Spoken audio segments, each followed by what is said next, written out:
Il était une fois le vilain petit canard. En effet, ce canard adorait courir et adorait crier, adorait s'exprimer.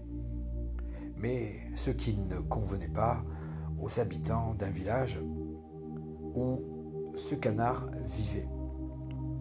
Ce canard, avec ses pattes jaunes, avec son plumage beige irisé,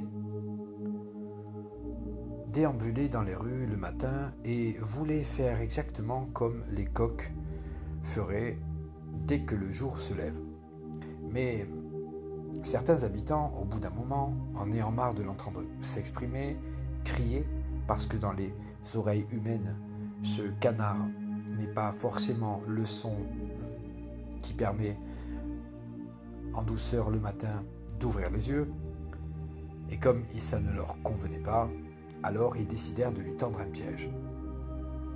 Alors que ce canard, quand on y pense, et je ne sais pas toi si tu sais, mais ce que je sais moi, c'est que nous avons tous parfois des façons de nous exprimer qui ne parlent pas à tout le monde. Mais là, force est de constater que ce canard vivait dans un village. Il était plus ou moins compliqué de faire l'unanimité. Un matin, donc, les villageois s'étaient relayés pour justement tendre un piège à ce canard, lui qui commença à déambuler dans les rues en s'exprimant.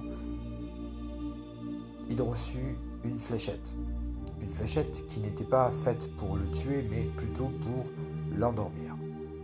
Ça n'a pas eu trop d'effet, puisque au final, il avait tellement besoin de s'exprimer que même cette fléchette qui avait une forte dose pour l'endormir, eh bien, était pas aussi intense que l'intensité de la façon dont avait ce canard de s'exprimer.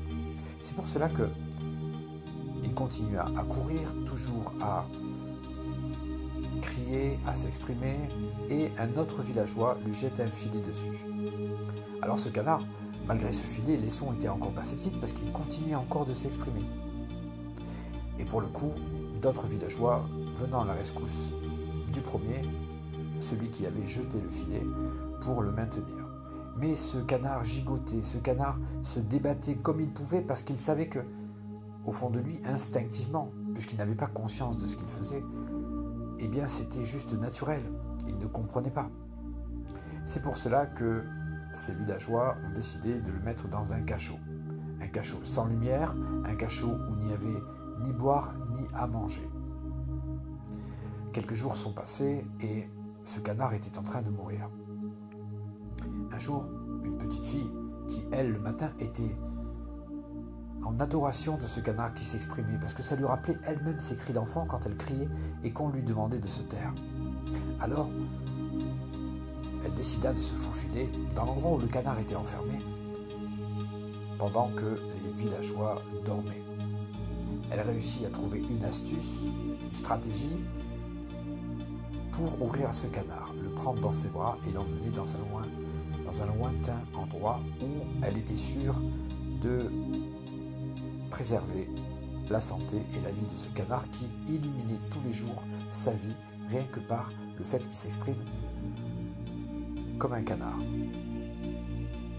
Donc plus les jours avançaient et plus cette petite fille dorlotait ce canard, lui a redonné en fait la faculté de marcher, la faculté de s'exprimer, et du coup cette petite fille avait gardé ce canard dans l'idée de pouvoir s'occuper de lui, parce qu'elle savait très bien, cette petite fille, parce qu'elle avait déjà vécu, que ce canard n'avait pas les moyens de se défendre face à tous ces gens qui ne l'acceptaient pas. Et comme elle avait déjà vécu ça avec les grands frères, parce qu'elle avait une grande famille, ou ses grandes sœurs, ou ses parents qui ne supportaient pas qu'elle s'exprime comme une enfant, alors elle s'était dit que à chaque fois qu'elle pourrait, elle viendrait voir ce canard pour s'occuper de lui.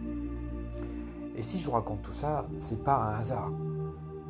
C'est tout simplement parce que nous sommes tous des êtres avec chacun notre moyen de nous exprimer. Alors, évidemment, pas tout le monde va comprendre, ou en tout cas, pas tout le monde va faire l'effort d'accepter qu'il n'y a pas besoin de comprendre dans tout ça. Il y a juste besoin d'accepter, juste besoin de se dire que nous sommes tous différents. Et c'est pour cela que votre inconscient après cette histoire, pourra lui-même, tout simplement, comprendre que c'est quand les autres qui pensent à mal de soi, de toi, quand quelqu'un pense mal de toi, cela lui appartient. Et après que ma voix va s'arrêter dans cette vidéo, votre inconscient œuvrera les jours qui viennent, les nuits qui viennent, justement pour prendre conscience que le regard des autres, ça leur appartient. Et peut-être être plus serein, plus à même de s'accepter comme on est. Parce que ça, c'est la première base fondamentale.